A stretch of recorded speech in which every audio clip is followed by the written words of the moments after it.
दोस्तों, SSC exam का question है ये। पर प्रश्न थोड़ा बड़ा है, ध्यान से सुनिएगा, नहीं तो गलती होने के चांसेज है। बिल्कुल इजी वे में लगाएंगे, एकदम कॉन्सेप्ट बेस पर, एकदम समझ में आएगा, इसकी गारंटी है आप लोगों को। एक विद्यार्थी किसी परीक्षा में 30% अंक प्राप्त किया और 85 अंकों से अनुत्तीर्ण रहा। इसी परीक्षा में दूसरे विद्यार्थी ने 44% अंक प्राप्त किया और उसे न्यूनतम अंकों से 34 अंक अधिक मिला। पूर्णांक और उत्तीर्ण होने के लिए न्यूनतम अंक ज्ञात कीजिए। ध्यान से देखिएगा, उसी ग्राफिकल मेथड का यूज करेंगे।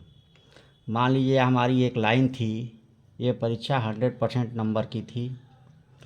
कह रहा है एक परीक्षा में एक विद्यार्थी को 30% अंक प्राप्त किया और 85 अंकों से अनुत्तीर्ण हो गया। मान लीजिए ये 30% अंक प्राप्त किया और उत्तीर्ण होने के लिए इतना, मालूम नहीं है कितना चाहिए था, इतना % अंक चाहिए था। इससे ये 85 अंक कम पाया, माने -85 अंक कम पाया 30% अंक प्राप्त करके। अब कह रहा है उसी परीक्षा में एक दूसरे विद्यार्थी ने 44% अंक प्राप्त किया और उस पासिंग जो मार्क थी न्यूनतम अंक, उससे 34 अंक अधिक मिला। मान लीजिए यहाँ 44% अंक प्राप्त किया, लेकिन जो ये पासिंग मार्क था इससे ये 34 अधिक पाया, +34। अब इस परीक्षा में पूर्णांक बताना है और उत्तीर्ण होने के लिए कितना % अंक चाहिए ये बताना है। चलिए 44 और 30, इन दोनों का अंतर निकालिए। अंतर कितना है? 14%। और 34 से अधिक है और 85 कम है उत्तीर्णांक से, तो 34 और 85 इन दोनों का जोड़ अंतर के बराबर होगा। दोनों का जोड़ करेंगे 34 और 85 कितना होगा? 5 4 9 और 8 3 119। यानी जो 14% ये अंक है यह 119 के बराबर है।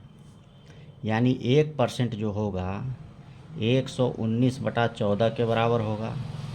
यानी 100% जो इसका अंक होगा 119/14 गुणे 100 के बराबर होगा।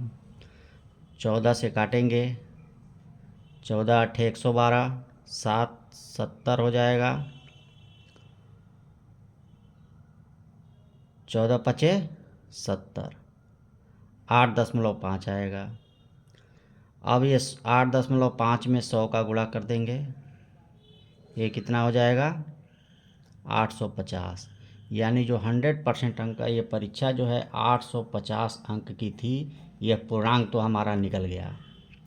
अब बताना है कि ये उत्तीर्ण होने के लिए कितना % अंक चाहिए था। तो 44% पाया है तो 34 अधिक पाया है, यानी हम 44% निकाल के उसमें से 34 घटा देंगे तो मिल जाएगा।